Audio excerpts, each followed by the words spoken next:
আকাশ পারে ওই অনেক দূরে, যেমন করে মেঘ যায় গড়ে, যেমন করে সে হাওয়ায় ভাসে, কই তাহার মতো তুমি আমার স্বপ্নে কভু ভাসো না তো।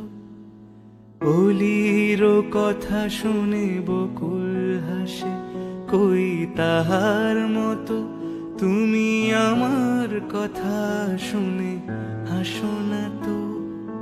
ধরার ধুলিতে যে ফাগুন আসে, কই তাহার মতো তুমি আমার কাছে কভু আসো না তো।